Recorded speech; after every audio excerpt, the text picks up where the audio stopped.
రంజాన్ నెల అనేది నిజంగా అందరికీ ఒక దగ్గర తీసుకొని వస్తుందండి. Hi friends, Ramzan series day 11 అండి. ఈ రోజు మేము మంచిగా ఇఫ్తార్ చేసుకున్నామండి. ఇఫ్తార్ అయినాక అందరూ కొద్దిగా రెస్ట్ తీసుకుంటామండి. ఆ తర్వాత జైన్స్ ఉన్న వాళ్ళు తరాబీకు వెళ్తారండి. వాళ్ళు వచ్చినాక నేను ఆలోచించిన ఏం చెయ్యాలి డిన్నర్ లో అంటే, నేను ఆలోచించిన ఫ్రిడ్జ్ లో చూస్తే అన్ని వెజిటేబుల్ ఉన్నాయని కట్ చేసి మంచిగా ఆయిల్ లో ఫ్రై చేసినానండి. ఫ్రై చేసి ఇక వెజ్ బిర్యానీ చేద్దామని ఆలోచించినానండి. ఇక్కడ చూడండి, నా వెజ్ బిర్యానీ రెడీ అవుతుందండి. వాళ్ళు వచ్చినాక 11 అవుతుందండి. అప్పుడు మేమందరం కలిసి డిన్నర్ చేస్తామండి. మా ఇది డైలీ రొటీన్ ఇట్లానే ఉంటది ఫ్రెండ్స్. ఇట్లా మంచిగా ఎంతో హ్యాపీగా ఎంతో ఎట్లా పని ఉన్నా రంజాన్ లో మేమందరము డిన్నర్ ఇఫ్తారు అందరం కుటుంబం కలిసి చేస్తామండి. ఎంత పని ఉన్నా ఏం స్కిప్ చేసి మేము ఇది చేస్తాం. ఇది హ్యాపీనెస్ అండి రంజాన్ లో. ఎంత నేను అసలు మాటల్లో మేమేం అట్లా చెప్పలేనండి. చూడండి, నా బిర్యానీ కూడా రెడీ అయిందండి. వెజ్ బిర్యానీ ఎంత బాగొచ్చింది ఫ్రెండ్స్. మీరు ఎట్లా చేస్తారు వెజ్ బిర్యానీ నాతోని షేర్ చేయండి.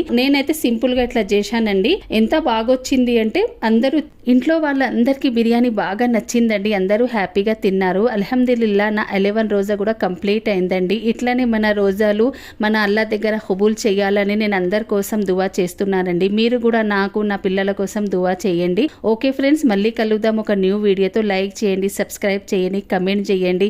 ఓకే ఫ్రెండ్స్, మళ్ళీ కలుద్దాం. మీరందరికీ బై బాయ్.